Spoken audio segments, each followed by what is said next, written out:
Gumulong na ang taping ng comeback series sa GMA ni Vina Morales itong araw ng mga puso. Kaya naman punong-puno si Vina ng pasasalamat sa dami ng blessings. Makichika kay Lars Santiago.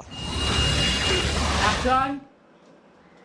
Natapat sa Valentine's Day ang first taping day ni Vina Morales para sa kanyang comeback series sa GMA na Cruz vs. Cruz.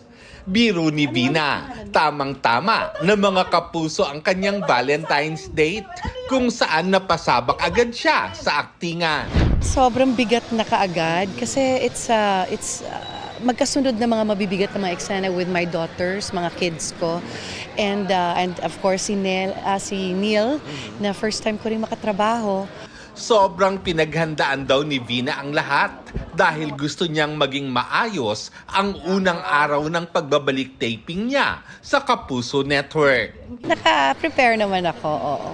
Pero syempre, nandoon pa rin yung kaba. Kasi para sa akin, pag nawawala yung kaba, masyado ng kampante. Ayoko ng ganon. Magpo-focus raw muna si Vina sa proyekto dahil na-miss niya ang paggawa ng series. Pero paano naman kaya ang kanyang singing career? Namimiss ko yung big concerts talaga. But siguro for now, I'm just happy for what I have.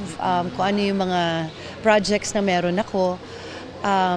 One at a time. Kasi ngayon siguro mas nagpo-focus ako sa acting. Why not, diba? And then I was also working last year for doing concerts abroad. Yun nga lang sa abroad nga lang yung concert ko. Pagdating sa kanyang personal na buhay, maligaya raw si Vina. I am very happy with what's going on with my life. I am happy that I have my Siana. Alam mo naman yung anak ko, napakabait din. Can you imagine, mag-aano na siya? Magsi-16 na yung anak ko pala. Sweet 16. And my family's we're healthy. Yun ang pinaka-importante. Lars Santiago, updated sa showbiz happening.